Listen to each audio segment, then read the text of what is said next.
충격적인 소식입니다. 북한이 러시아를 돕기 위해 최정예 병력을 보냈다는데요. 여기 우리 정보 당국이 포착한 놀라운 영상이 있습니다. 러시아 군함에 오르는 북한 군인들의 모습인데요. 하지만 더 충격적인 것은 이들의 정체였습니다. 단순한 지원군이 아닌 북한의 최정예 폭풍군단 소속이라고 하는데요. 그것도 무려 1,500명이나 됩니다.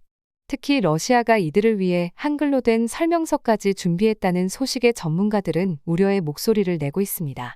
대체 북한은 왜 이토록 많은 최정예 병력을 우크라이나로 보내는 것일까요? 또 이것이 우리에게는 어떤 위협이 될 수 있을까요? 오늘의 사연 시작합니다. 비행기에서 내리자마자 서울의 서늘한 가을 공기가 느껴져서 크게 숨을 들이마셨어요. 제 이름은 마크 핸더슨이고 예전에는 영국 정보부에서 일했었죠. 그런데 이번에 특별한 일 때문에 여기에 오게 됐어요. 한국 국방부에서 큰 문제가 생겨서 제 도움이 필요하다고 했거든요. 공항을 걸어가면서도 긴장감을 떨칠 수가 없었어요. 이번 일은 제가 해왔던 다른 일들과는 많이 달랐거든요. 한국 쪽에서는 북한이 우크라이나 전쟁에서 러시아를 돕기 위해 병력을 보낸다고 의심하고 있어요. 만약 그게 사실이라면 전 세계적으로 큰 파장을 불러일으킬 수 있죠. 제 임무는 그들이 가지고 있는 정보를 분석하고 어떻게 대처해야 할지 조언해 주는 거예요. 수화물 찾는 곳에서 짐을 챙겨 나와 택시를 잡으러 갔어요. 늦은 시간이었는데도 거리는 사람들로 붐볐고 화려한 네온사인들이 거리를 비추고 있었어요. 맛있는 한국 음식 냄새도 여기저기서 풍겨왔지만 지금은 그걸 즐길 여유가 없었어요. 제 머릿속은 앞으로 해야 할 일들로 꽉 차 있었거든요. 택시 기사가 혼잡한 도로를 능숙하게 헤쳐나가는 동안 제가 알고 있는 사실들을 하나씩 떠올려 봤어요. 북한과 한국은 오랫동안 적대 관계였고 아직도 공식적으로는 전쟁 상태죠. 요즘엔 전투가 거의 없지만 말이에요. 그런데 정말 북한이 우크라이나에 병력을 보낸 거라면 두 나라 사이의 긴장이 훨씬 더 고조될 수밖에 없어요. 호텔에 도착해서 택시 기사에게 서툰 한국어로 감사 인사를 했어요. 체크인을 마치고 방으로 올라갔는데 방은 작지만 아늑했고 창문 너머로 보이는 서울의 스카이라인이 꽤 멋졌어요. 하지만 감상에 빠질 시간은 없었죠. 내일 아침 일찍 국방부에서 회의가 예정돼 있어서 준비를 마쳐야 했거든요. 노트북을 꺼내 받은 파일들을 검토하기 시작했어요. 위성사진, 스파이들의 보고서, 그리고 여러 가지 정보들이 잔뜩 들어있었죠. 양이 많아서 압도됐지만 내일 회의 전에 다 파악해야만 했어요. 일하면서도 이 상황이 얼마나 심각한지 계속 생각하게 됐어요. 북한이 정말로 우크라이나에 군대를 보냈다면 새로운 전투 기술을 배우거나 러시아로부터 첨단 무기를 얻을 수도 있을 거예요. 그게 현실이 된다면 한국뿐 아니라 주변 국가들에게도 큰 위협이 되겠죠. 그날 밤 늦게까지 자료를 분석하다가 겨우 잠자리에 들었는데 머릿속이 너무 복잡했어요. 만약 이 정보가 틀린 거라면, 아니면 정보가 맞더라도 우리가 잘못된 결정을 내린다면 어떻게 될까? 그런 생각들이 머리를 떠나질 않아서 어깨가 무거웠어요. 다음 날 아침 일찍 일어나서 회의 준비를 했어요. 제일 좋은 정장을 꺼내 입고 메모와 자료를 꼼꼼히 챙겼죠. 호텔을 나와 다시 택시에 올랐는데 묘하게 설렘과 걱정이 동시에 느껴졌어요. 바로 이 일을 위해 서울에 온 거였으니까요.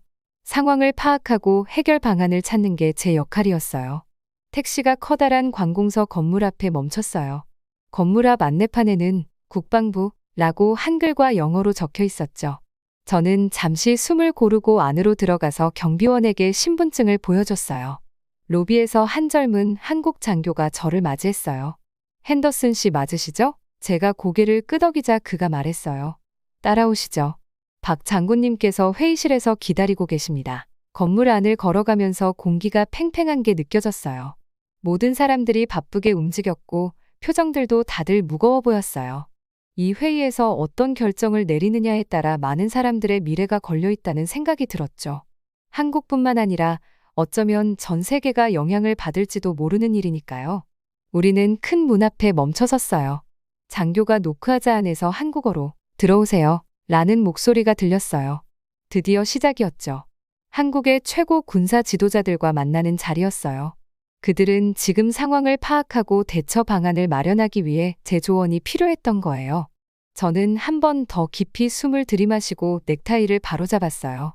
그리고 문을 열고 회의실 안으로 들어갔죠. 어떤 일이 벌어질지는 모르겠지만 저는 그걸 마주할 준비가 되어 있었어요. 어쩌면 한국의 미래, 아니 세계의 미래가 우리가 오늘 내릴 결정에 달려 있을지도 모르니까요. 국방부 브리핑룸에 들어서는 순간 심장이 평소보다 조금 빨리 뛰는 게 느껴졌어요. 폭풍이 오기 직전 같은 묵직한 공기가 방 안에 감돌았죠. 자리에 앉으면서 눈에 들어온 건 회의에 모인 사람들의 심각한 표정이었어요.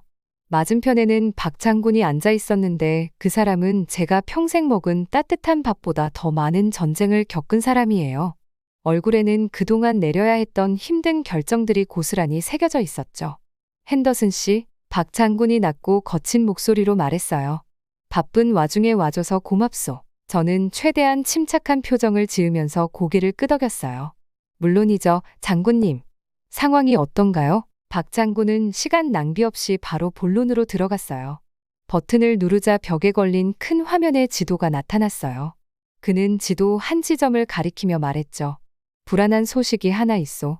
정보에 따르면 지난달 북한 병력 약 1,500명이 블라디보스토크로 이동했다 하오. 저도 모르게 눈썹이 확 올라갔어요. 블라디보스토크는 북한 국경 근처의 러시아 도시인데 북한 병력이 거기까지 가는 건 확실히 이례적인 일이었죠. 그거 특이한데요. 저는 몸을 앞으로 숙여 지도를 더 자세히 살펴봤어요. 혹시 이유를 알 수 있을까요? 박 장군의 얼굴이 더 굳어졌어요. 그게 가능하다면 말이죠. 우크라이나로 보낼 가능성이 큽니다. 그 말을 듣고 속이 철렁 내려앉았어요. 러시아와 전쟁 중인 우크라이나에 북한군이 개입한다면 상황이 완전히 달라질 테니까요. 확실한가요? 저는 혹시라도 정보가 잘못된 거면 좋겠다는 마음으로 물었어요. 하지만 박 장군은 단호하게 고개를 끄덕였어요. 버튼을 한 번 더 누르자 화면이 바뀌면서 흐릿한 사진들이 나타났어요. 위성에서 찍은 듯한 고해상도 이미지들이었죠.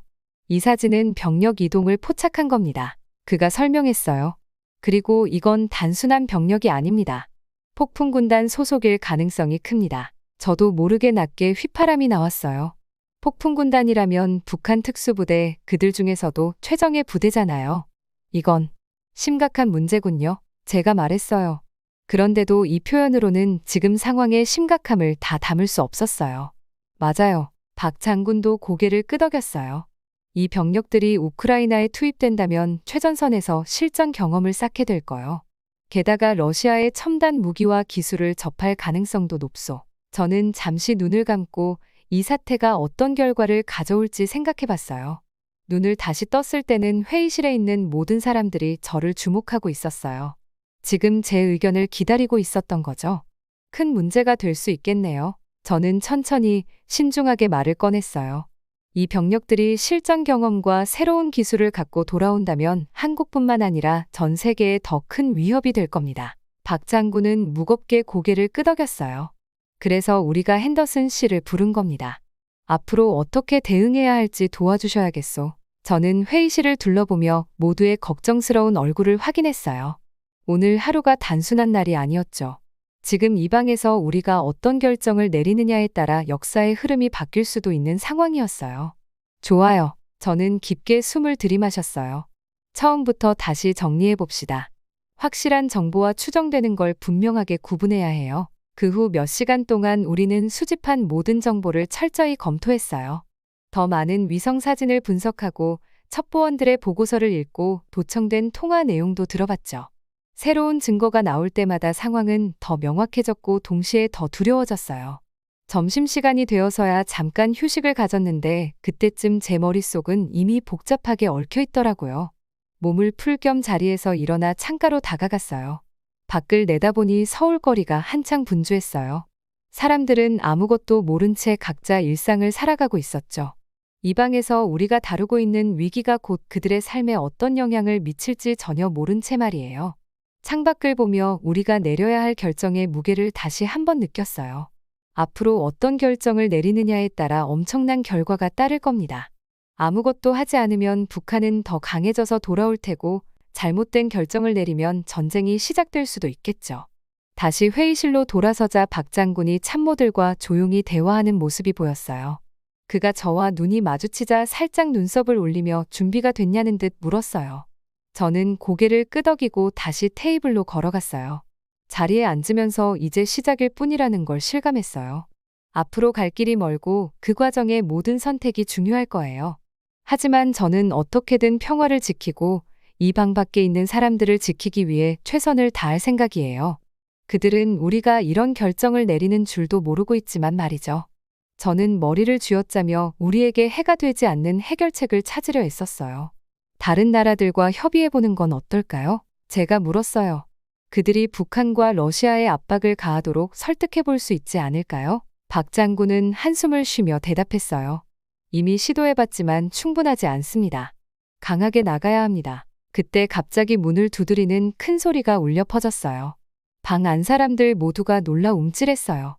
한 젊은 장교가 숨을 헐떡이며 급하게 뛰어들어왔어요. 장군님, 그가 숨을 고르며 외쳤어요. 새로운 정보가 들어왔습니다. 북한 군인들이 이미 우크라이나에 도착했답니다. 도네츠크 근처에 있다고 합니다. 방 안이 조용해졌어요. 제 가슴이 요동치는 소리가 들릴 정도였어요. 이건 정말 심각한 소식이었어요. 북한이 전쟁에 본격적으로 개입했다는 뜻이었죠. 몇 명이나 있나요? 박 장군이 낮은 목소리로 물었어요. 1500명쯤 됩니다, 장군님. 저는 잠시 눈을 감고 생각에 잠겼어요. 그건 정말 많은 병력이었어요. 만약 그들이 우크라이나에서 전투 기술을 익히고 돌아온다면 우리에게 더 큰 위협이 될 수도 있었죠. 뭔가 해야 합니다. 제가 침묵을 깨고 말했어요. 하지만 신중해야 해요. 잘못하면 이곳에서 전쟁이 터질 수도 있잖아요. 박 장군은 천천히 고개를 끄덕였어요. 마크, 내 생각은 어떠냐? 저는 깊이 숨을 들이마셨죠. 이제 큰 결정을 내려야 할 순간이었어요. 우리 쪽에서 소규모 팀을 보내는 건 어떨까요? 제가 제안했어요. 싸우러 가는 게 아니라 상황을 지켜보고 배우는 겁니다. 우크라이나 사람들을 조금 도와주면서 북한 군인들이 무슨 일을 하는지 알아오는 거죠. 방안이 갑자기 시끄러워졌어요. 찬성하는 사람도 있고 반대하는 사람도 있었어요. 위험한 제안이었지만 어쩌면 우리가 가진 최선의 선택일지도 모른다고 생각했어요. 위험하군. 박 장군이 턱을 쓰다듬으며 말했어요. 만약 그들이 발각되면 북한이 이걸 전쟁 행위로 볼 수도 있습니다. 그래서 최대한 조심해야 해요. 제가 답했어요. 정예. 요원들로 팀을 꾸리면 됩니다. 은밀히 움직일 줄 아는 사람들로요. 조용히 들어가서 임무를 수행하고 아무도 눈치채지 못하게 빠져나오는 거죠. 우리는 몇 시간 동안이나 논의했어요. 머리가 지끈거릴 정도로 여러 생각과 논쟁이 이어졌죠. 결국 박 장군이 결단을 내렸어요. 그렇게 하죠. 그가 말했어요. 소규모 팀을 보내겠습니다. 하지만 마크, 넌 서울에 남아서 여기서 상황을 관리해줘야 해. 저는 고개를 끄덕였어요.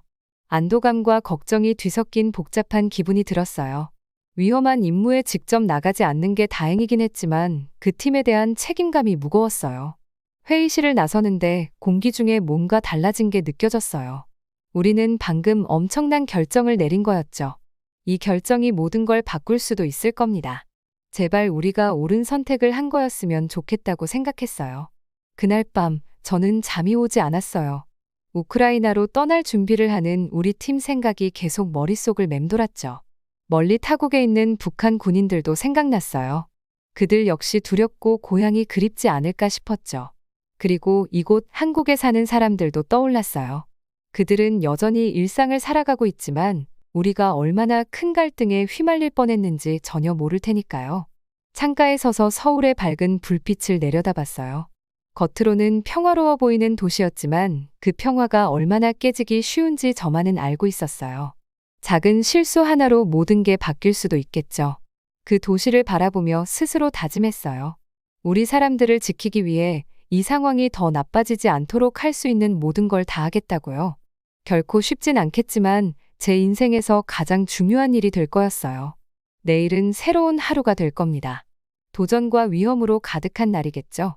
하지만 그 밤만큼은 조용한 어둠 속에서 힘을 모으며 다가올 날들을 준비하려고 했어요. 그 후 이틀은 정신없이 지나갔어요. 매 순간 완벽을 기하기 위해 쉬지 않고 일했어요. 우리 팀을 브리핑하고 가짜 신분을 부여하고 이 임무가 얼마나 위험한지 충분히 이해시켰죠. 마침내 출발일이 됐어요. 저는 공항 활주로에 서서 우리 팀이 일반 여객기에 탑승하는 모습을 지켜봤어요. 겉보기엔 평범한 여행객 같았지만 그들이 짊어진 무게는 엄청났죠. 비행기가 구름 속으로 사라지자 저는 자부심과 두려움이 뒤섞인 감정을 느꼈어요. 우리는 이제 큰 일을 시작했어요. 이제 할 수 있는 건 우리가 옳은 선택을 했길 바라며 기다리는 것뿐이었죠. 저는 천천히 제 차로 걸어가면서 다음에 해야 할 일들을 머릿속에서 정리하기 시작했어요. 이번 임무는 단지 시작에 불과했어요. 진짜 어려움은 이제부터였죠. 앞으로 며칠 혹은 몇 주, 아니 이 임무가 끝날 때까지 저는 지휘실에서 생활하게 될 거예요. 현장팀의 생명줄이 되어 그들이 안전하게 임무를 완수할 수 있도록 필요한 정보를 제공하는 게 제 역할이죠. 걸음을 옮기면서도 속에서 불안감이 가라앉지 않았어요. 우리는 큰 도박을 하고 있어요. 요원들이 발각되면 그들의 목숨만 위험해지는 게 아니에요. 이 일로 남북 간의 갈등이 다시 격화될 가능성도 있어요. 하지만 다른 선택지가 없었어요.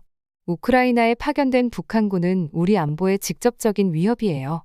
그들이 전투 경험을 쌓고 러시아의 첨단 기술에 접근하게 된다면 북한은 더 강해지고 더 위험해질 거예요. 우리는 지금 막아야 했어요. 너무 늦기 전에요. 지휘실 앞에 도착해서 잠시 멈춰섰어요. 그 안에는 분석가들과 통신 전문가들이 저를 기다리고 있었어요. 앞으로 몇 시간 동안 우리는 비행기가 목적지에 안전하게 도착하는지 추적할 거예요. 그 후부터가 진짜 시작이죠. 깊게 숨을 들이쉬고 문을 밀어 열었어요. 안은 컴퓨터 화면에 희미한 빛만이 방을 비추고 있었어요. 제가 들어가자 사람들의 시선이 저를 향했죠.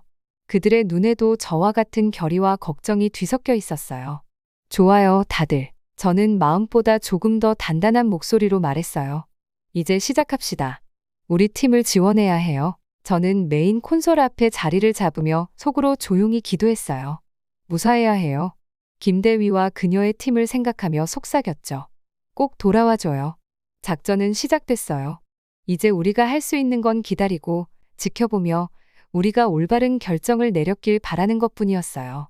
저는 희미한 조명 아래 있는 브리핑실에서 눈이 피로해질 때까지 스크린을 바라보다가 눈을 비볐어요. 자정이 막 지났지만 박 장군과 저는 자리를 뜰 수 없었죠. 우크라이나에 있는 우리 팀을 계속 지켜봐야 했거든요.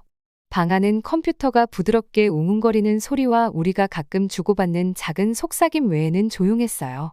새로 들어온 소식 있나요? 제가 침묵을 깨고 물었어요. 박 장군이 고개를 끄덕였어요. 모니터에서 새어나오는 푸른 빛에 그의 얼굴이 한층 나이 들어 보였죠. 우리 쪽 인원은 무사히 도착했어요. 지금 우크라이나군과 협력하고 있어요. 저는 자신도 모르게 참았던 숨을 내쉬었어요. 그나마 좋은 소식이었죠. 그런데 들어오는 보고서를 다시 보자 속이 울렁거렸어요. 현장 상황은 우리가 예상했던 것보다 훨씬 심각했어요. 마크, 이거 좀 봐요. 박 장군이 모니터 하나를 가리키며 말했어요. 저는 몸을 앞으로 기울여 흐릿한 야간 투시 영상을 들여다봤어요. 한 무리의 군인들이 벌판을 가로질러 움직이고 있었는데 적의 사격이 쏟아지는 쪽으로 달려가고 있었어요. 엄폐물도 거의 없는 상황이었죠. 그제야 그들이 누구인지 깨닫고 가슴이 철렁 내려앉았어요. 저 사람들 북한군이에요. 제가 조용히 말했어요. 박 장군은 굳은 얼굴로 고개를 끄덕였어요. 뭐라고 하죠? 저런 걸 포탄바지로 쓰이고 있는 거예요. 저는 그 말을 듣고 얼굴을 찡그렸어요. 포탄바지라니 생존 가능성이 거의 없는 전투에 내몰려 적의 화력을 소진시키는 역할을 한다는 뜻이잖아요. 너무나 잔혹한 전술이었고 생각만 해도 속이 뒤틀렸어요. 저 사람들 살아남을 가능성이 없어요. 저는 화면 속 여러 명의 병사들이 쓰러진 뒤 다시는 일어나지 않는 모습을 보며 중얼거렸어요. 장군님의 표정은 돌처럼 굳어 있었지만 그 눈동자에는 고통이 비치고 있었어요. 평양은 얼마나 많이 잃든 신경 쓰지 않아요. 계속 보낼 거예요. 저는 저 군인들에 대해 생각해 봤어요. 대부분 아마 어린 청년들일 텐데 어떤 사람들은 10대일지도 몰라요. 저들도 분명 여기 오고 싶지 않았을 거예요. 남의 나라 전쟁터에서 누구를 위해 싸우는지도 모르면서요. 하지만 선택지가 없잖아요. 북한에서는 명령에 따르지 않으면 끔찍한 결과를 감수해야 하니까요. 이대로 놔둘 수 없어요. 제가 목소리에 힘을 주며 말했어요. 더 많은 사람이 희생되기 전에 그들의 계획을 막을 방법을 찾아야 해요. 박 장군이 천천히 고개를 끄덕였어요. 동의해요. 하지만 신중해야 합니다. 자칫 잘못하면 상황이 더 나빠질 수 있어요. 저는 방안을 서성이며 머릿속이 복잡하게 돌아갔어요. 우리 팀이 이제 현장에 도착했으니 북한군의 위치와 전술을 파악하는 중이었죠. 하지만 그걸로 충분할까요? 더 많은 병사들이 죽기 전에 이 상황을 빠르게 끝낼 수 있는 방법을 찾을 수 있을까요? 창밖의 서울 야경을 바라보며 저는 우리가 짊어진 결정의 무게를 느꼈어요. 우리의 선택 하나하나가 누군가의 삶을 바꾸고 전쟁과 평화의 균형을 흔들 수 있잖아요. 무거운 짐이지만 피할 수 없는 책임이었어요. 만약 우리가 하고 말하려던 찰나 문이 갑자기 벌컥 열렸어요. 젊은 장교가 급히 들어왔는데 눈이 휘둥그레졌더라고요. 장군님, 새로운 정보가 들어왔습니다. 북한군이. 저는 숨을 죽이고 그녀의 다음 말을 기다렸어요. 무슨 소식이든 이건 뭔가 중대한 변화일 게 분명했어요. 방 안의 공기가 마치 폭풍이 몰아치기 직전처럼 팽팽하게 느껴졌어요. 박 장군이 몸을 곧게 세우며 날카롭게 말했어요. 말해요, 중위. 무슨 일이죠? 중위가 숨을 깊이 들이쉬고 말했어요.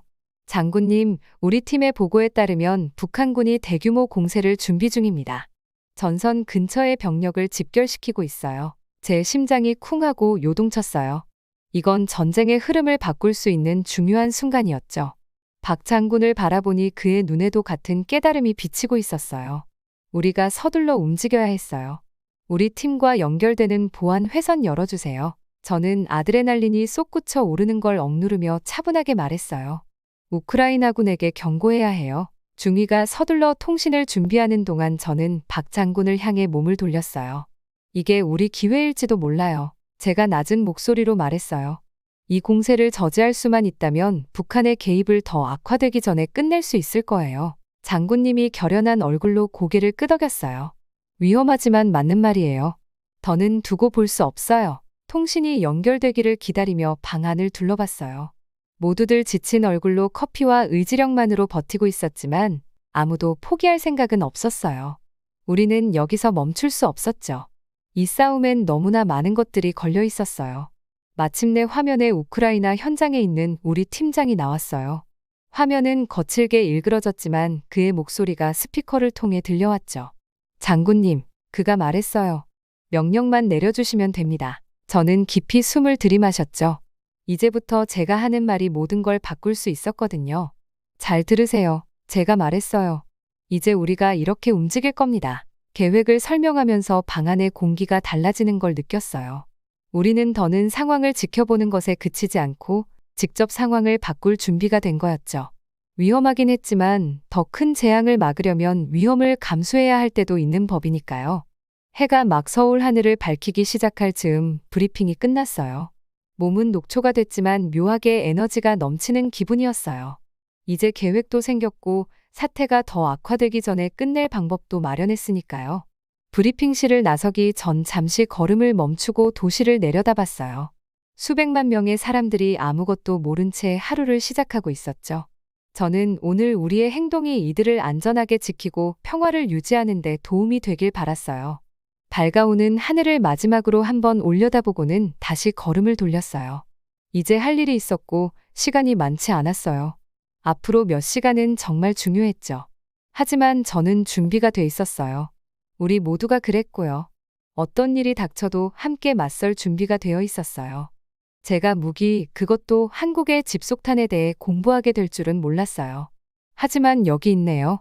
깊게 파고들고 있어요. 제 이름은 지수이고 국제 문제를 다루는 기자예요. 오늘은 이 강력한 무기들 그리고 이 무기들이 전쟁 방식을 어떻게 바꾸고 있는지에 대해 이야기해 보려고 해요.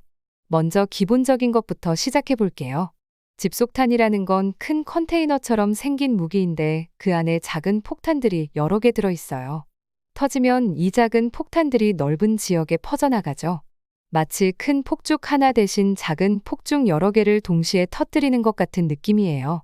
이런 무기들은 여러 목표를 동시에 타격하는 데 탁월해서 어떤 사람들은 전장에서 괴물이라고 부르기도 해요. 그럼 왜 우리가 특별히 한국의 집속탄에 대해 이야기하는지 궁금할 수 있을 텐데요. 사실 한국이 이 무기들을 정말 잘 만들거든요. 실제로 한국산 집속탄은 세계 최고 수준으로 평가받고 있어요. 그만큼 강력해서 미국산 무기보다 최소 5배는 강하다는 말까지 있어요. 한국 무기가 얼마나 발전했는지 알려드리기 위해 특별한 발사 장비에 대해 이야기해 볼게요. 바로 K-39 천무라는 무기인데요. 이 무기는 강력한 집속탄을 발사할 수 있어요. 전 세계에서 이런 무기를 만들 수 있는 나라는 한국과 미국 딱 두 나라뿐이에요. 꽤 놀랍죠? 하지만 이런 무기를 만드는 게 쉬운 일은 아니에요. 엄청난 기술력과 노하우가 필요하거든요. 한국에서 집속탄을 만드는 대표적인 회사 중 하나가 풍산이라는 회사예요. 이 회사는 오랫동안 무기를 더 안전하고 효과적으로 만들기 위해 많은 노력을 기울여 왔어요.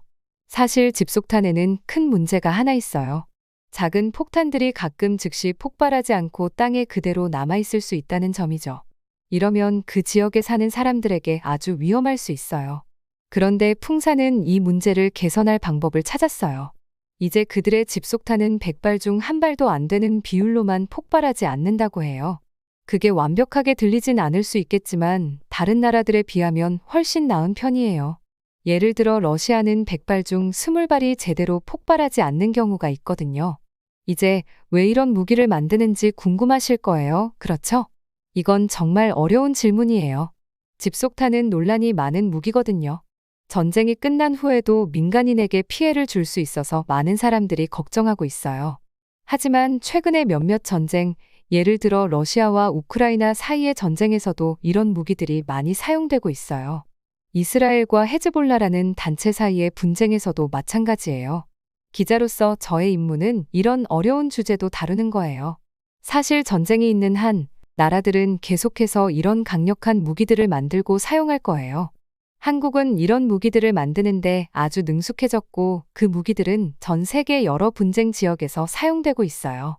하지만 집속탄만 있는 게 아니에요. 한국은 전쟁의 양상을 바꾸고 있는 다른 무기들도 만들고 있어요. 그중 하나가 K9 자주포라는 대포예요. 이건 그냥 대포가 아니라 바퀴 달린 커다란 대포죠. 전장에서 빠르게 움직일 수 있는 대포예요. K9 자주포는 유럽을 비롯해 많은 나라에서 인기를 끌고 있어요. 저는 처음 K9 자주포를 봤을 때를 잊을 수 없어요. 군사 훈련 중에 봤는데 그 크기에 놀랐어요. 마치 탱크 같지만 다른 탱크를 공격하는 게 아니라 아주 멀리 있는 목표를 향해 포를 쏘는 대포예요. 눈으로는 보이지도 않는 곳까지 포탄을 날려보낼 수 있죠.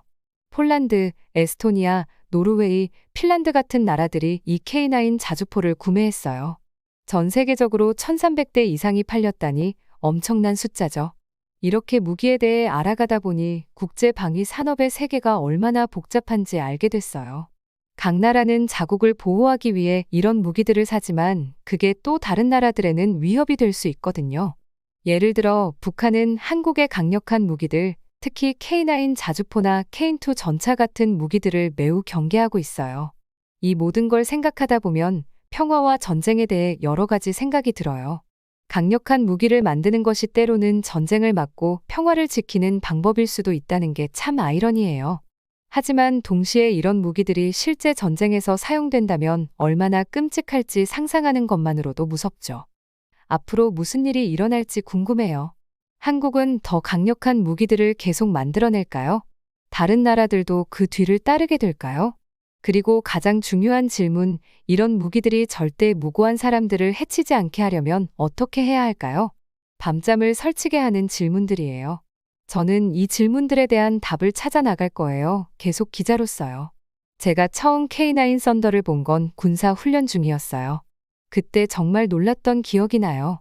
거대한 기계가 어두운 녹색으로 칠해져서 마치 장난감 사이에 서 있는 거인이 된 것처럼 눈에 확 띄더라고요. 군사 장비에 관심이 많아서 K9 썬더에 대해 들어본 적은 있었지만 실제로 가까이서 본 건 완전히 다른 경험이었어요. 이 놀라운 군사 기술에 대해 이야기해 볼게요.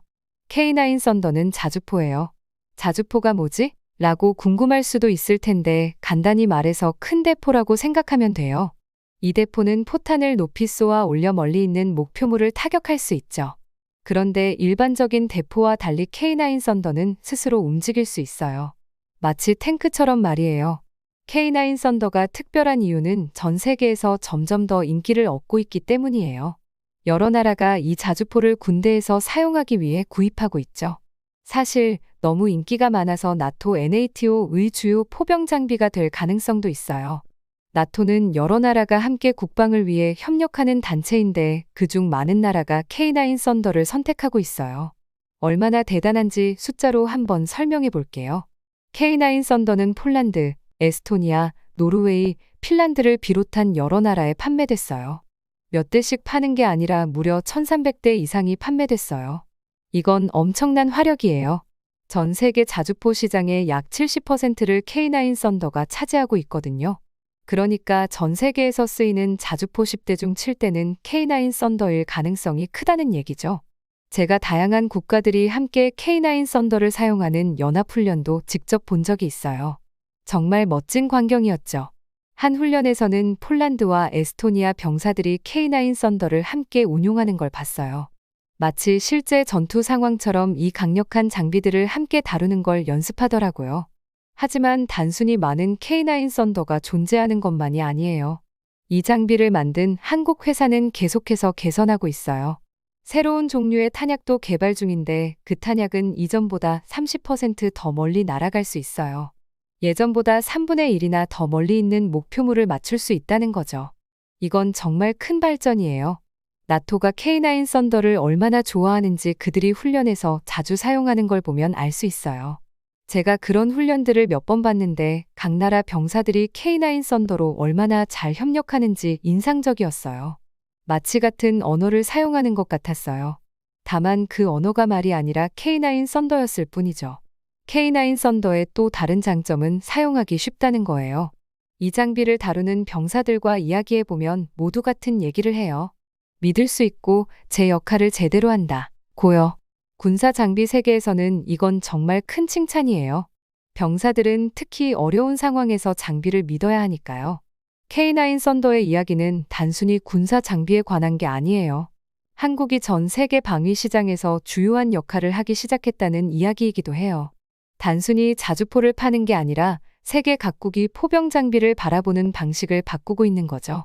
제가 국제 방위 전시회에서 여러 나라의 군 지도자들이 K9 썬더 전시 앞에 모여 있던 걸 본 적이 있어요.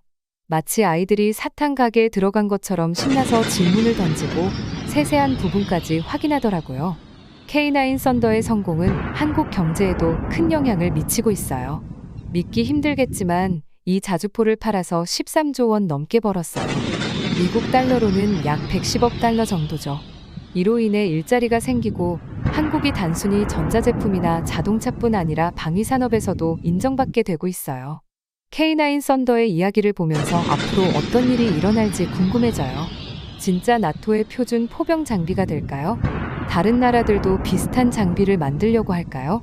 시간이 지나면 알게 되겠지만 한 가지는 확실해요. K9 썬더는 이미 현대 전쟁의 세계에서 큰 흔적을 남겼다는 거죠. 이 모든 일이 남북한 관계에 어떻게 영향을 미치고 있는지 알아볼 거예요.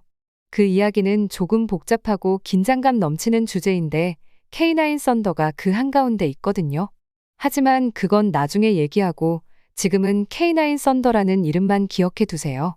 앞으로도 이 이름을 자주 듣게 될 거예요. 제 이름은 민준이고 저는 서울에 사는 14살 학생이에요. 오늘은 저희 집 근처에서 있었던 신기하고 조금은 무서운 이야기를 들려드릴게요. 이 모든 일은 부모님이 북한이 우리나라의 새로운 무기에 대해 걱정하고 있다는 이야기를 나누는 걸 우연히 들으면서 시작됐어요. 요즘 한국에서는 진짜 멋진 군사 장비들을 만들고 있어요. 예를 들면 K9 썬더 자주포나 K2 전차 같은 거요. 이게 우리 군대의 슈퍼히어로 같은 존재죠. 그런데 북한은 이게 마음에 들지 않는 모양이에요. 어느 날 제가 숙제를 하고 있을 때였어요.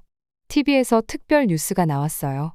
북한이 우리 새로운 무기 때문에 너무 걱정이 돼서 국경 근처 도로와 다리를 파괴할 계획을 세우고 있다는 소식이었어요. 믿기지 않죠? 그들은 만약 전쟁이 나면 우리 군대가 움직이기 어렵게 만들려고 한다는 거예요. 저는 아빠에게 왜 북한이 그런 일을 하려고 하는지 물어봤어요. 아빠는 이웃나라가 강한 무기를 가지면 가끔 불안해할 수 있다고 설명해 주셨어요. 이건 마치 학교에서 한 친구가 새로운 비디오 게임기를 가지면 다른 친구들이 기분이 상하는 것과 비슷한 거죠. 그런데 나라 간의 문제는 훨씬 더 심각한 일이에요. 며칠 후에는 상황이 더 긴장됐어요.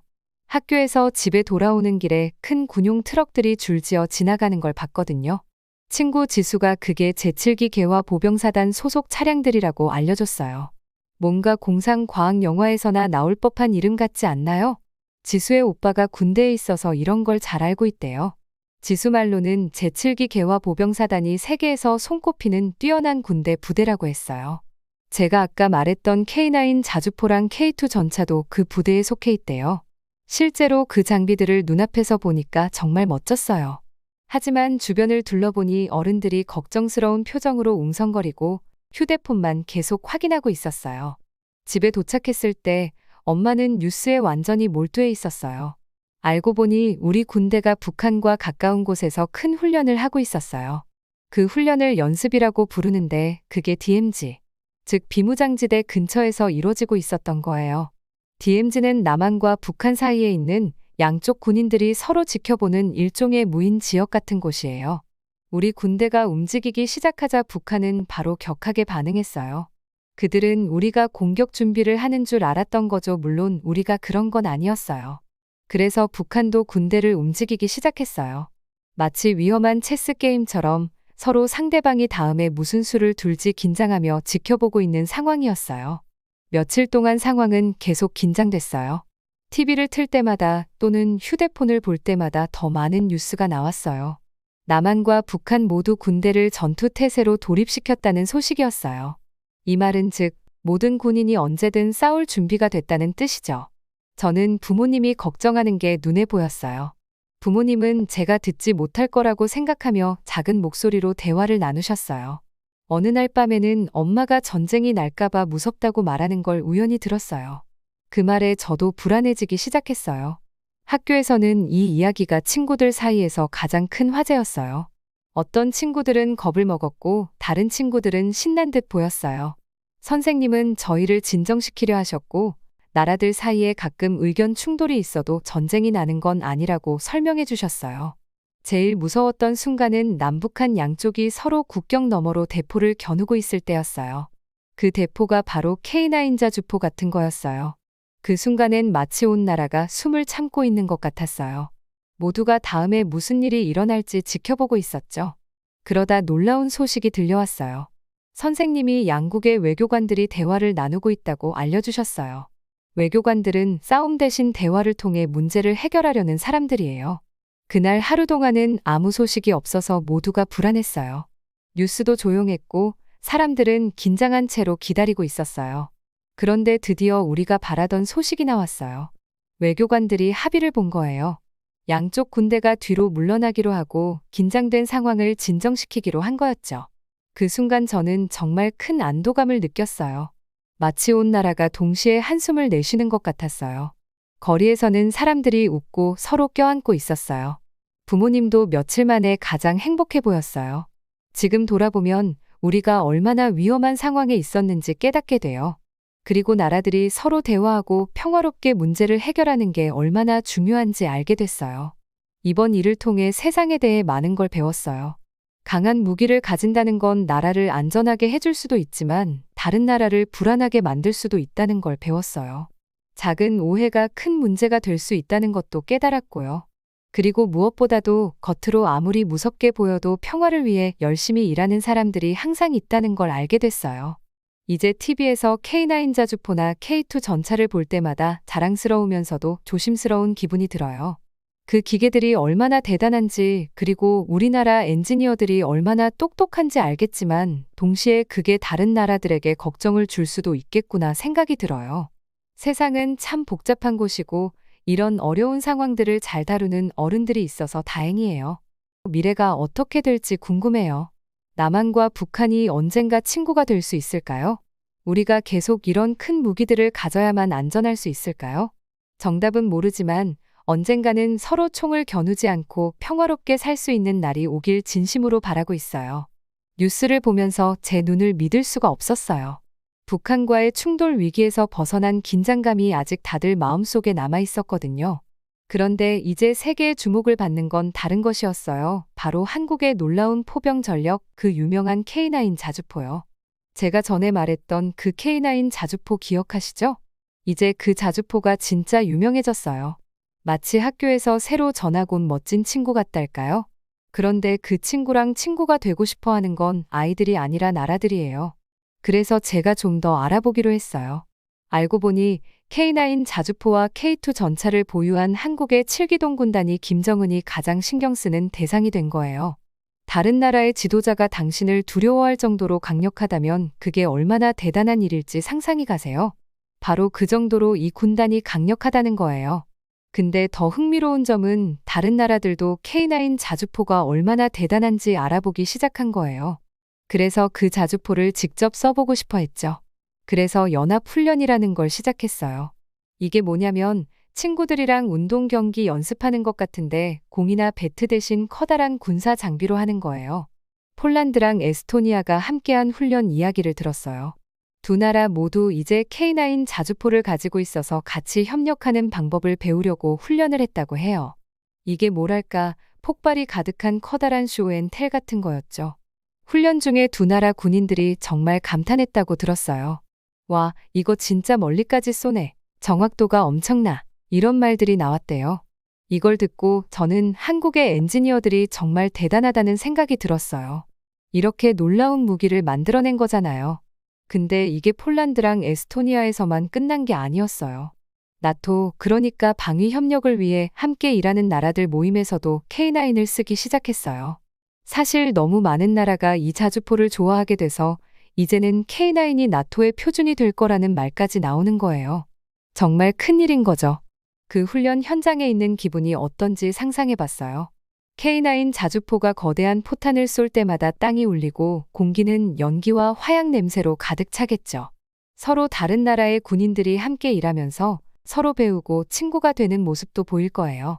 진짜 멋진 경험일 것 같았어요. 그러다 어느 날 정말 놀라운 소식을 들었어요. 세계에서 가장 강력한 군사력을 가진 미국이 K9 자주포를 사용할지도 모른다는 거예요. 그들이 새로 개발하려던 자주포가 너무 만들기 어려워서 중단됐다고 하더라고요. 그래서 이제 K9을 보면서 이걸 쓰는 게 더 낫지 않을까? 라고 고민 중이라는 거예요. 저는 예전에 미 해병대가 K9을 써보는 영상을 본 기억이 나요. 크리스마스 아침에 새 장난감을 받은 아이들처럼 신나 보였어요.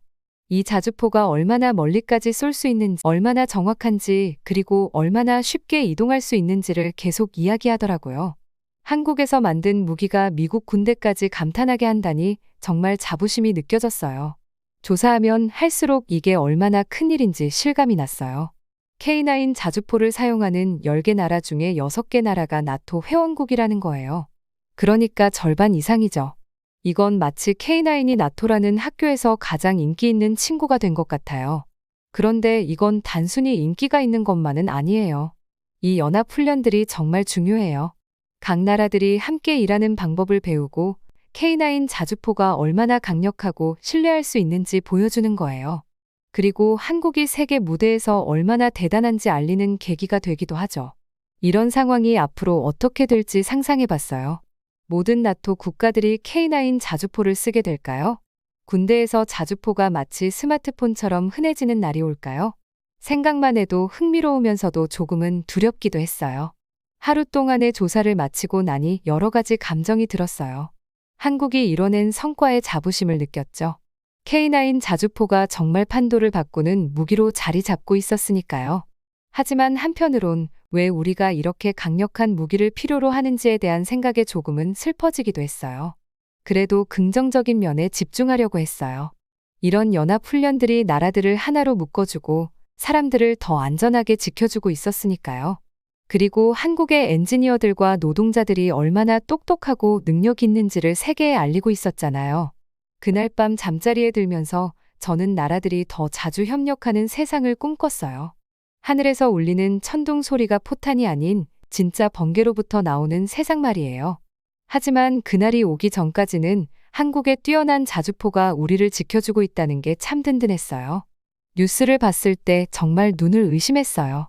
세계 최강 군사력을 가진 미국이 우리 K9 자주포를 도입할지도 모른다는 거였죠. 마치 꿈이 이루어지는 것 같았어요. 어떻게 이런 일이 벌어졌는지 얘기해 줄게요. 처음 일은 미국이 진행 중이던 큰 프로젝트를 중단하면서 시작됐어요. 확장 사거리 포병 시스템 ERCA이라는 건데 정말 강력한 포를 만들려고 했던 거예요. 하지만 그게 잘 안 풀리자 미국은 다른 대안을 찾기 시작했어요. 그러던 어느 날 큰 군사 훈련 도중에 미 해병대 군인들이 우리 K9 자주포가 작동하는 걸 직접 보게 된 거예요. 그들이 완전 놀랐죠. 어떤 군인은 와, 저거 진짜 멀리 쏘네 라고 했고 또 다른 군인은 그 정확도에 감탄했어요. 그리고 K9이 얼마나 쉽게 움직일 수 있는지도 보고는 마음이 완전히 돌아섰다고 하더라고요. 그때 저는 생각했어요. 이제 우리가 세계에 우리의 능력을 보여줄 기회다.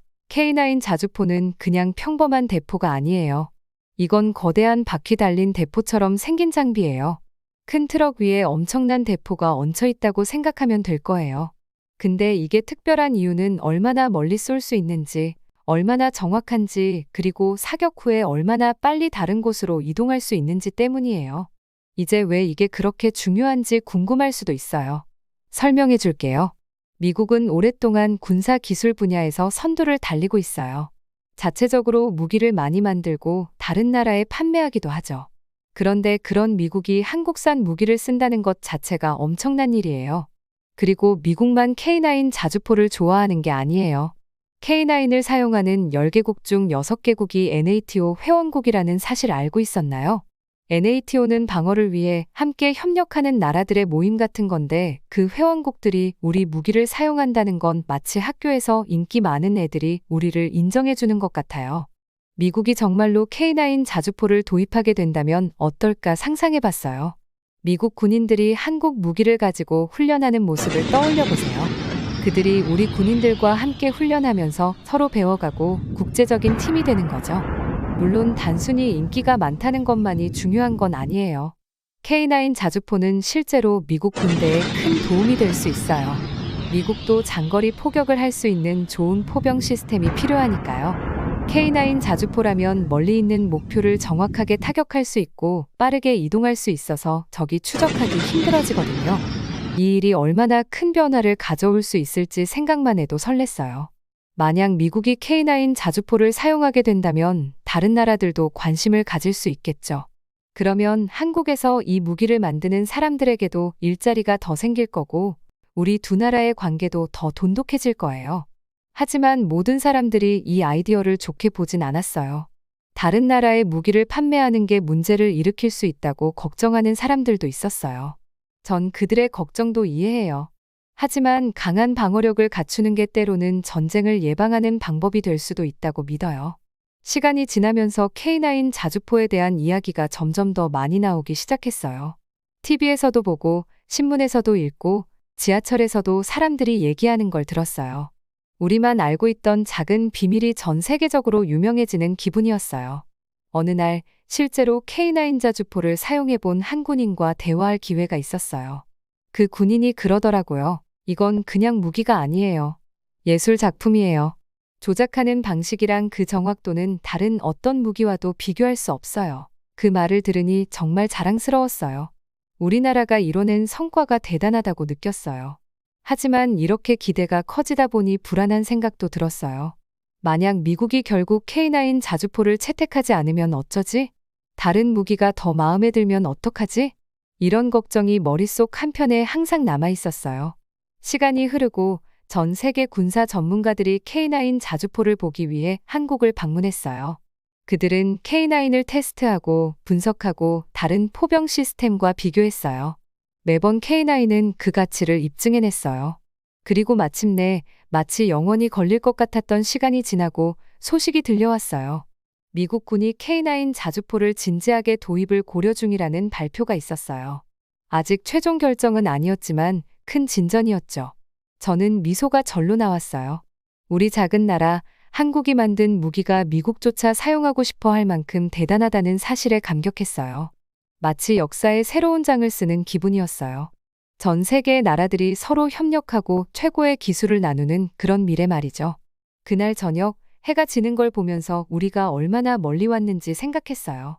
전쟁 후에 다시 일어선 작은 나라에서 이제는 세계에서 가장 뛰어난 무기를 만드는 나라로 성장한 거죠.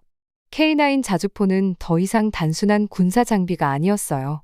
우리나라가 얼마나 큰 성취를 이뤄냈는지를 보여주는 상징이었어요.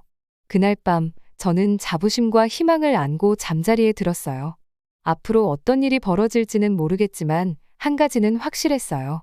K9 자주포는 이미 세계에 큰 흔적을 남겼고 그 여정은 이제 막 시작됐다는 걸요.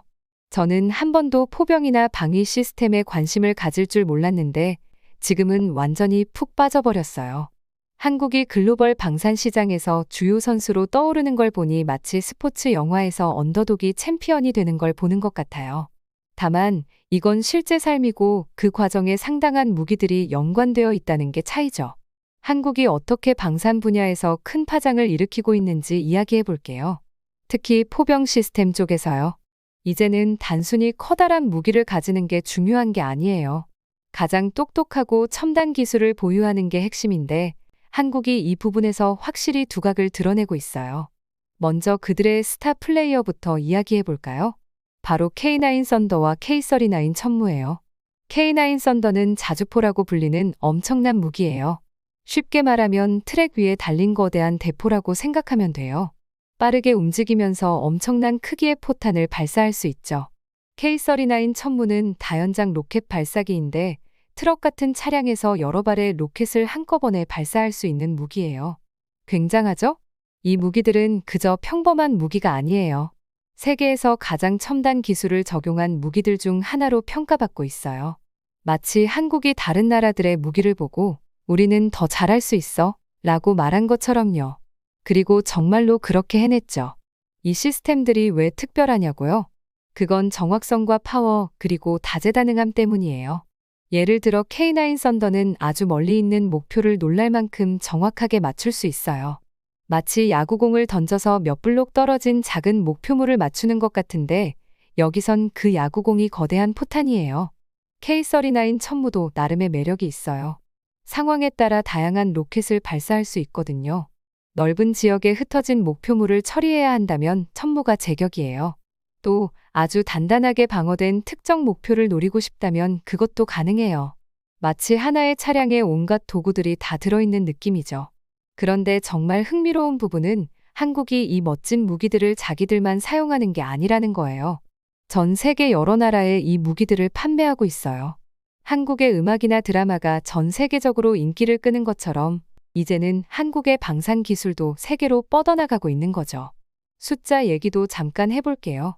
K9 썬더 하나만으로도 13조 원이 넘는 매출을 올렸어요. 미국 달러로 약 110억 달러에 달하는 금액이죠. 그런 돈이 어느 정도인지 상상도 잘 안 되는데요. 이건 단순히 한국 방산 산업에만 좋은 게 아니라 한국 경제 전체에도 큰 도움이 되고 있어요.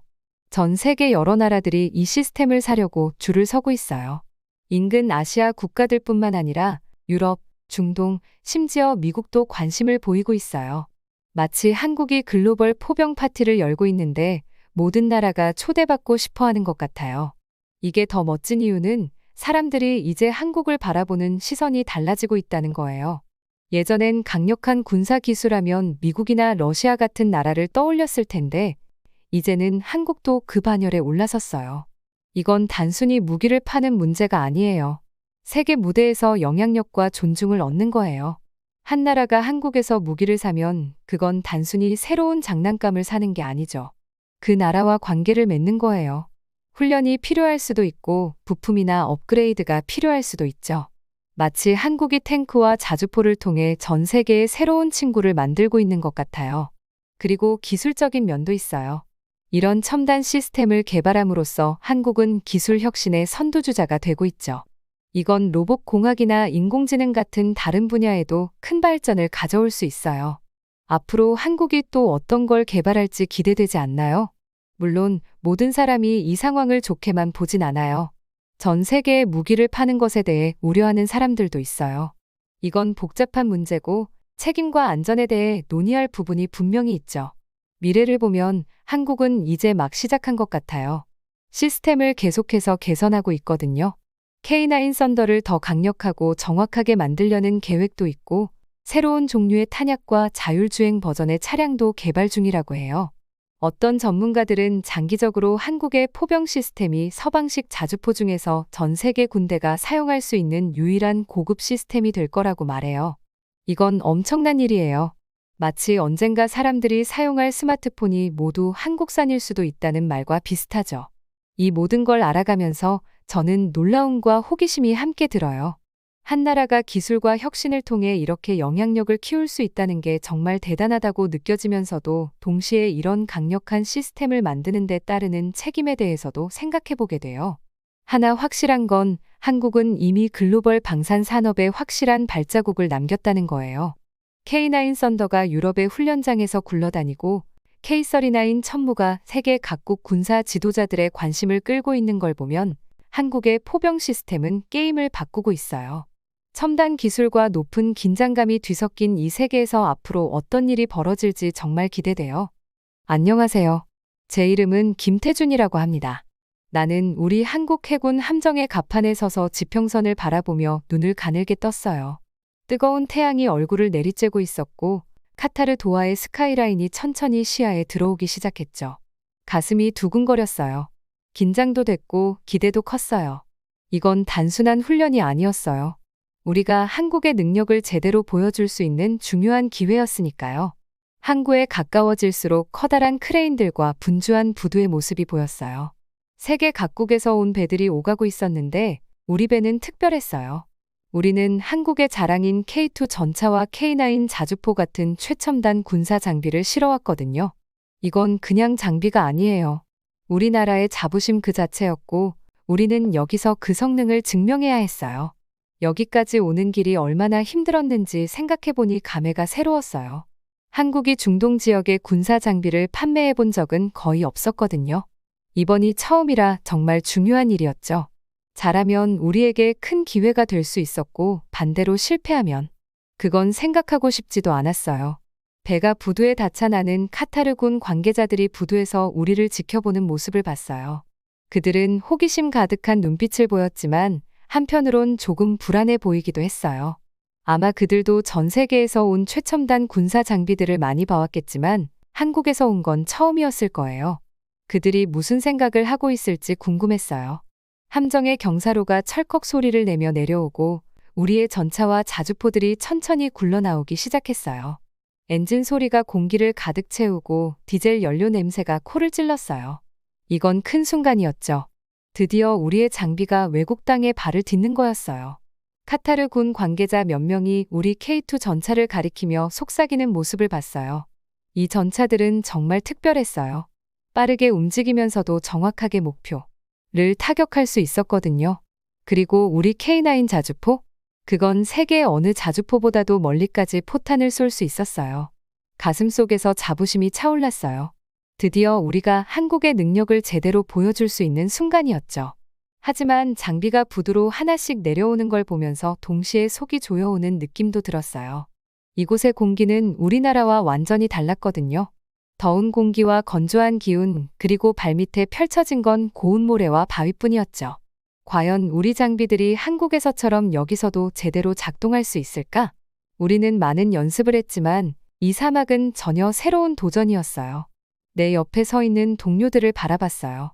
어떤 친구들은 흥분된 표정이었고 또 어떤 친구들은 긴장한 기색이 역력했어요.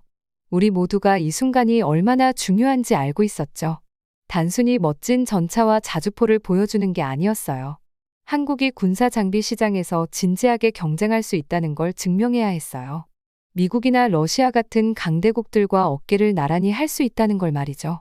마지막 장비가 배에서 내려올 때 나는 깊게 숨을 들이마셨어요. 뜨거운 공기 속에서 바닷물 냄새와 항구에서 풍겨오는 기름 냄새가 섞여 있었어요. 갈매기 울음소리, 엔진의 진동, 부두 노동자들의 고함 소리들이 뒤섞여서 이곳이 정말 새로운 곳이라는 걸 실감하게 했죠. 그때 한 카타르 군 장교가 우리 지휘관에게 다가와 악수를 나누며 이야기를 시작했어요. 그들이 무슨 얘기를 나누고 있는지는 들리지 않았지만 좋은 내용이길 바랐어요. 이건 시작에 불과했으니까요. 곧 우리는 사막에 나가 우리의 전차와 자주포가 얼마나 뛰어난지 제대로 보여줄 예정이었어요. 다시 도하의 도시를 바라봤어요. 높은 빌딩들이 뜨거운 열기 속에서 아지랑이처럼 일렁이고 있었어요. 고향과는 정말 다르다는 생각이 들었죠. 하지만 이게 바로 우리가 여기 온 이유였어요. 한국의 장비가 세계 어디서든 잘 작동할 수 있다는 걸 보여주기 위해서요. 우리가 나머지 장비들을 하나씩 내리기 시작할 때 나는 흥분과 걱정이 뒤섞인 감정을 느꼈어요. 앞으로 몇 주간은 정말 힘들 거였어요. 우리가 경험해 본 적 없는 무더위 속에서 일하게 될 테니까요. 우리의 장비들도 상상하지 못한 도전을 맞닥뜨리겠죠. 하지만 그게 바로 우리가 여기 있는 이유였어요. 도전을 받고 우리의 능력을 증명하기 위해서요. 나는 가방을 집어들고 배에서 내려 부두에 발을 내디뎠어요. 발밑의 땅은 단단했지만 저 너머엔 사막의 모래가 우리를 기다리고 있었죠. 어떤 어려움이 우리를 기다리고 있을지 모르지만 우리는 준비돼 있었어요. 이번이야말로 우리가 한국의 능력을 세상에 보여줄 기회였고 그걸 절대 놓치지 않을 거예요. 텐트 안에 에어컨 바람을 뒤로하고 뜨거운 사막으로 걸어나가면서 이마에 흐르는 땀을 닦았어요. 햇빛이 너무 강해서 눈을 가늘게 뜰 수밖에 없었죠. 오늘은 우리에게 아주 중요한 날이었어요. 중동의 새 동맹국들에게 우리 최고의 전차와 무기를 선보이는 날이었거든요. 훈련장으로 향하던 중 K2 전차들이 일렬로 줄지어 있는 게 보였어요. 사막에 먼지가 얇게 쌓였는데도 전차들은 여전히 강력하고 매끈해 보였어요. 전차 옆에는 K9 자주포들이 서 있었어요. 엄청난 사거리의 대포들이죠. 그런 장비들을 보면서 가슴 한편에 자부심이 생겼어요. 한국에서 먼 길을 건너와 우리의 능력을 보여주기 위해 최고의 장비들을 가져왔으니까요. 그때 카타르 군의 지휘관인 알만수르 대령이 제 쪽으로 걸어오는 게 보였어요. 그는 뜨거운 날씨에도 깔끔한 제복을 입고 있었어요. 저도 제복을 바로잡고 손을 내밀어 악수를 청했어요. 좋은 아침입니다, 대령님. 최대한 자신감 있는 목소리로 말했어요. 오늘 훈련 준비는 되셨나요? 알만수르 대령은 고개를 끄덕이며 우리의 장비들을 주의 깊게 살펴봤어요. 그렇습니다, 박소령. 당신들의 장비가 이 사막 환경에서 어떻게 성능을 발휘할지 매우 궁금하군요. 그의 목소리에서 호기심이 묻어나오는 걸 들을 수 있었어요. 중동의 많은 나라들이 이전에도 여러 나라들의 군사 장비를 들여오려 했었죠. 하지만 우리는 처음이었어요. 이곳에서 우리가 우리의 가치를 증명해야 했어요. 대령님, 걱정 마세요. 저희 K2 전차와 K9 자주포는 이 환경에서도 충분히 잘 해낼 겁니다. 스스로 더 자신 있게 들리길 바라며 말했어요. 함께 지휘소로 걸어가면서 양국의 병사들이 오늘 훈련을 준비하는 모습이 눈에 들어왔어요.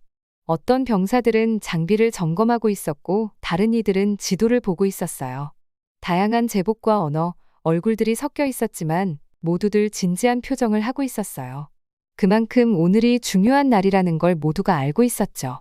지휘소 안은 조금 더 시원했어요. 테이블 위엔 지도가 펼쳐져 있었고 장교들이 그 주위에 모여 서로 의견을 나누고 있었어요. 한국어와 아랍어 그리고 가끔 영어도 들렸어요. 서로 말을 못 알아들으면 영어로 소통을 했거든요. 알만수르 대령과 저는 한 그룹에 합류했어요. 한 장교가 오늘 훈련 계획을 설명하고 있었어요. 먼저 기동성 테스트부터 시작하겠습니다. 그는 지도 위 한 구역을 가리키며 말했어요. K2 전차들이 이 부드러운 모래 지대를 지나가야 할 겁니다. 전차가 모래에 빠지지 않도록 해야 하죠. 저는 고개를 끄덕였어요.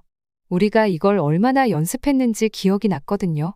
우리의 전차는 한국의 산악 지형에서 잘 돌아다니도록 설계됐지만 이곳 카타르의 사막은 또 다른 도전이었어요. 그래도 여러 가지 수정을 거쳤으니 잘 해낼 수 있을 거라 기대했어요. 그 다음에는 사격 훈련장으로 이동할 겁니다. 장교가 계속 말했어요. K9 자주포들이 장거리에서 정확성을 보여줄 차례죠. 저는 알만수르 대령을 슬쩍 봤어요. 그는 아무런 표정 변화 없이 진지하게 듣고 있었어요. 그의 속마음이 궁금했어요. 우리를 믿고 있었을까요? 아니면 우리도 이전의 다른 나라들처럼 실패할 거라 생각하고 있을까요? 브리핑이 끝난 후 우리는 다시 밖으로 나왔어요. 이제 태양이 더 높이 떠서 열기도 더 강해졌어요. 멀리서는 신기루가 보였고 사막이 마치 꿈틀거리는 것처럼 보였어요. 우리 병사들은 이미 자기 자리에 있었고 훈련 시작을 기다리고 있었어요. 그들의 얼굴에선 결연한 의지가 보였어요. 모두들 이 훈련이 얼마나 중요한지 알고 있었죠. 우리가 잘 해낸다면 한국은 중동 여러 나라들의 전차와 대포를 팔 수 있을 테니까요. 그건 우리 국방 산업에 엄청난 도움이 될 거예요. 하지만 그건 단순히 물건을 파는 문제만은 아니었어요. 진정한 동맹을 맺고 한국이 신뢰할 만한 파트너라는 걸 보여주는 것이었죠. 저는 우리 병사들과 함께 일하는 카타르 병사들을 바라봤어요. 우리가 서로 다르긴 했지만 이렇게 함께 일할 때는 그런 차이들이 별로 중요하지 않다는 생각이 들었어요. 그때 알만수르 대령이 저를 향해 돌아섰어요. 시작해볼까요? 저는 깊은 숨을 들이쉬고 고개를 끄덕였어요. 바로 지금이 그 순간이었어요. 우리가 준비하고 노력해온 모든 것이 이제 시험대에 올랐어요. 저는 손을 들어 훈련 시작 신호를 내리기 위해 준비했어요. 그 순간 제 어깨 위로 책임감의 무게가 느껴졌어요. 이건 단순히 저만의 문제가 아니었어요. 우리 군대의 문제도 아니었어요. 우리나라 전체를 대표해 이곳에 있었던 거죠. 우리는 한국이 무엇을 할 수 있는지 보여주기 위해, 그리고 우리가 세계 무대에 설 자격이 있음을 증명하기 위해 이곳에 온 것이었어요. 제가 손을 내리며 신호를 보냈을 때 전차들의 엔진 소리가 공기를 가득 채웠어요. 훈련이 시작됐고 그와 함께 한국의 새로운 이야기도 시작됐어요. 우리는 차량에 올라탔어요. 태양이 떠오르면서 금속이 이미 달아오르기 시작했어요. 전 K9의 운전석에 앉아 컨트롤 위에 손을 얹었어요. 이 기계는 저에게 제2의 집처럼 익숙했지만 이곳 사막에서는 모든 게 전혀 달랐어요. 사막 한가운데로 나가면서 모든 울퉁불퉁한 지형이 고스란히 느껴졌어요. 모래는 바퀴 밑에서 때로는 부드럽게, 때로는 단단하게 움직였어요. 우리가 익숙했던 고향의 단단한 땅과는 전혀 달랐죠. 부드럽게 움직이기 위해선 계속해서 집중해야 했어요. 마침내 우리가 사격 위치에 도착했어요. 이제 열기는 정말 견디기 힘들 정도였어요. 공기가 아지랑이처럼 일렁였어요. 명령이 떨어지길 기다리면서 등에선 땀이 흘러내렸어요. 심장이 너무나 크게 뛰어서 모두가 그 소리를 들을 것만 같았어요. 그리고 드디어 기다리던 명령이 떨어졌어요. 사격 개시. 박소령님의 목소리가 무전으로 들렸어요. K9이 첫 발을 쏘아 올릴 때 그 진동이 온 사막을 흔드는 것 같았어요. 폭발음이 어마어마했고 모래와 연기가 구름처럼 피어올라 잠시 목표물이 보이지 않았어요. 연기가 거치고 나니 완벽한 명중이었어요. 우리 팀에서 환호성이 터져 나왔어요. 우리는 다시 사격을 계속했어요. 발사할 때마다 목표를 정확히 맞췄죠. 점점 자신감이 붙기 시작했어요. 아마도 이곳에서의 훈련이 고향에서의 연습과 크게 다르지 않은 걸지도 몰랐어요. 하지만 곧 문제가 생겼어요. 새로운 위치로 이동하던 중 갑자기 K9이 한쪽으로 쏠리더니 트랙이 헛돌기 시작했어요. 꼼짝없이 갇힌 거예요. 순간적으로 공포가 몰려왔어요. 할 수 있는 모든 걸 시도했지만 아무리 해도 K9은 움직이지 않았어요. 우리가 애를 쓸수록 모래에 더 깊이 빠져들었어요. 다른 차량들이 우리를 두고 앞서 나가는 모습이 보였어요. 동료들의 얼굴을 보니 저만큼이나 겁에 질려 있었어요. 모두가 이 상황이 얼마나 안 좋은지 알고 있었거든요. 만약 우리가 이렇게 주저앉으면 중동에서 한국의 기회를 망치는 게 아닐까 걱정됐어요. 바로 그때 다시 박소령님의 목소리가 무전으로 들렸어요. 이번엔 차분한 목소리였어요. 그 덕분에 조금은 안심이 됐어요. 그 자리에 있어. 지원이 곧 도착할 거다. 우리는 그늘 하나 없는 태양 아래서 기다렸어요. 시간이 한참 지나간 것 같았지만 아마 몇 분밖에 안 됐을 거예요. 멀리서 구조 차량이 우리 쪽으로 오는 게 보였어요. 우리 차와 똑같이 사막 위장 무늬가 칠해져 있었어요. 구조팀은 신속하고 능숙하게 일했어요. 두꺼운 케이블을 우리 K9에 연결하고 천천히 우리를 모래 구덩이에서 끌어냈어요. 자유롭게 되자마자 저는 모든 시스템을 점검했어요. 모래 때문에 고장난 곳 없이 K9은 여전히 완벽하게 작동하고 있었어요. 무전에서 다시 박소령님의 목소리가 들려왔어요. 다시 움직일 준비됐나? 동료들을 보니 모두 고개를 끄덕였어요. 네, 준비됐습니다. 저는 결연한 마음으로 대답했어요. 우리는 다시 훈련에 합류했어요. K9이 다시 힘차게 움직였어요. 또다시 사격할 차례가 됐을 때 숨을 죽였어요. 모래 때문에 정확도가 떨어지진 않았을까 걱정됐거든요. 포가 굉음을 내며 발사됐고 저는 포탄이 허공을 가르는 걸 지켜봤어요. 그것은 목표물에 정확히 명중했어요. 저도 모르게 미소가 지어졌어요. 다시 제대로 돌아왔구나. 훈련이 계속될수록 저에게 새로운 자신감이 생겼어요. 우리는 어려움을 마주하고도 이겨냈어요. 사막은 험난했지만 우리가 더 강했어요. 마침내 하루가 끝나고 나니 모두가 지쳐 있었지만 뿌듯했어요. 한국의 장비와 병력이 이 혹독한 사막 환경에서도 충분히 버틸 수 있다는 걸 증명해냈어요. 기지로 돌아가는 길에 석양이 사막을 황금빛으로 물들였어요. 동료들의 얼굴에는 땀과 모래가 뒤섞였지만 모두가 커다란 미소를 짓고 있었어요. 우리는 단순히 훈련을 끝낸 게 아니라 스스로를 증명해낸 거였어요.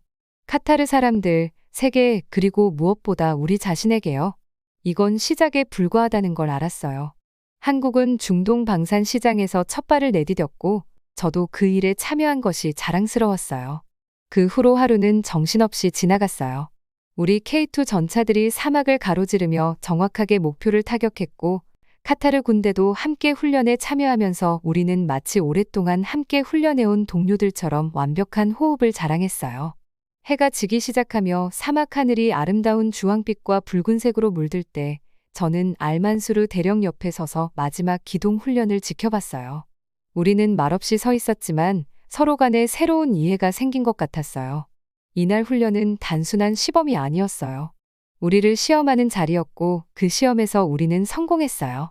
모든 어려움과 의심에도 불구하고 우리는 완벽하게 해낸 거였어요. 마지막 전차가 기지로 돌아오는 것을 보며 알만수르 대령이 저를 향해 말했어요. 박소령, 오늘은 아마 우리 파트너십의 시작일 겁니다. 저는 자부심과 희망이 가득 찬 채로 고개를 끄덕였어요. 저희도 기대하고 있습니다, 대령님. 그리고 저희는 함께 지휘본부로 걸어가며 오늘 우리가 얼마나 큰 성과를 이루었는지 생각했어요. 단순히 한국의 방산 산업을 위한 것이 아니라 세계 무대에서 우리의 위치를 한 단계 올린 날이었어요. 우리는 이 사막에 낯선 이방인으로 왔지만 이제는 존경받는 동맹으로 떠나는 중이었어요. 오늘 우리가 직면하고 극복했던 도전들은 어떤 계약보다도 더 강한 유대감을 만들었어요. 어둑해지는 사막을 바라보면서 저는 이것이 우리나라 역사에서 새로운 장의 시작에 불과하다는 걸 깨달았어요. 우리는 여기서 스스로를 증명하려고 왔어요. 한국이 무엇을 할 수 있는지 보여주려고요. 하지만 그 이상의 것을 해냈죠. 우리는 다리를 놓았고 이 사막을 떠난 뒤에도 오래도록 지속될 유대감을 형성했어요. 앞으로의 일이 떠올랐어요. 이번처럼 더 많은 훈련, 함께 나라를 지킬 협력의 순간들 말이죠. 그 생각에 가슴이 벅차고 기대감으로 가득 찼어요. 장비를 정리하고 기지로 돌아갈 준비를 하면서 마지막으로 사막을 한 번 더 돌아봤어요. 이곳은 우리를 시험했고 한계까지 밀어붙였어요. 하지만 우리는 그 도전을 이겨냈어요. 그 과정에서 새로운 동맹뿐만 아니라 새로운 친구들도 얻었어요. 밤이 오면서 불어오는 사막의 바람은 시원해졌어요. 그 바람은 새로운 시작, 모래 위에서 맺어진 파트너십의 약속을 담고 있었죠. 병사들 쪽으로 발걸음을 돌리면서 저도 모르게 미소가 지어졌어요. 이건 이제 막 시작일 뿐이에요. 저는 우리 배의 갑판에 서서 크레인이 마지막으로 K2 전차를 싣는 걸 지켜보고 있었어요. 뜨거운 사막 바람이 제 얼굴을 스치며 바다의 짠내를 실어 나르더라고요. 카타르에서의 시간이 벌써 끝났다는 게 믿기지가 않았어요. 몇 주 전만 해도 우리는 이곳에 도착해서 무엇을 기대해야 할지 몰랐었거든요. 이제 떠날 준비를 하면서 전에 한 번도 느껴보지 못한 자부심과 성취감을 느꼈어요. 마지막 장비가 배에 실리는 걸 보면서 저는 이 임무가 대한민국에 어떤 의미를 가지는지 생각했어요. 고국에서는 모두가 기대에 차 있을 거예요. 우리의 성공 소식이 퍼졌고 새로운 계약과 파트너십 이야기가 나오고 있으니까요. 우리 K9 자주포와 K2 전차가 어떤 도전도 이겨낼 수 있다는 걸 보여줬어요. 심지어 거친 사막에서도요. 하지만 저에게는 단순히 전차나 대포를 파는 것 이상의 의미가 있어요. 우리가 맺은 인연 때문이에요.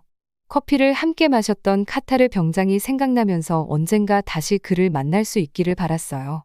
아마 다음번엔 그가 저에게 자기 도시를 보여준 것처럼 제가 부산을 보여줄 수 있을지도 모르죠. 박소령이 제 옆으로 다가와 도화 항구를 바라보며 물었어요. 김중사, 이제 집에 갈 준비됐나? 저는 고개를 끄덕였지만 약간 아쉬운 마음도 들었어요. 네, 소령님. 그런데 언젠가는 다시 오고 싶습니다. 그가 미소 지으며 말했어요. 틀림없이 올 거야. 이건 시작일 뿐이니까. 배가 부두에서 멀어질 때 저는 마지막으로 도시를 바라봤어요. 저녁 해가 지면서 높은 빌딩들이 빛났어요. 전통과 현대가 어우러진 모습이 마치 우리나라와 카타르의 우정을 상징하는 것 같았어요. 앞으로 어떤 일이 벌어질지는 모르지만 그 미래에 함께할 수 있어서 설레요. 이번 카타르에서의 여정은 단순히 전차와 대포에 관한 것이 아니었어요. 서로 다른 나라에서 온 우리가 함께 일하고 서로에게서 배울 수 있다는 걸 깨달은 시간이었죠. 고국으로 돌아가는 길에 저는 단지 사막의 모래와 강력한 기계들만을 떠올리는 게 아니라 이곳에서 만난 사람들과 우리가 쌓아온 우정을 마음에 담고 있어요. 이번 임무는 단순히 전차와 무기를 보여주는 걸 넘어 나라와 나라 사이의 다리를 놓는 일이었어요. 대한민국이 세계 무대에서 중요한 역할을 할 준비가 되어 있다는 걸 보여주는 기회였죠. 그리고 지평선을 바라보며 우리는 남한뿐만 아니라 이곳 중동에서 새로 만난 친구들에게도 밝은 미래를 향한 중요한 발걸음을 내디뎠다고 느꼈어요.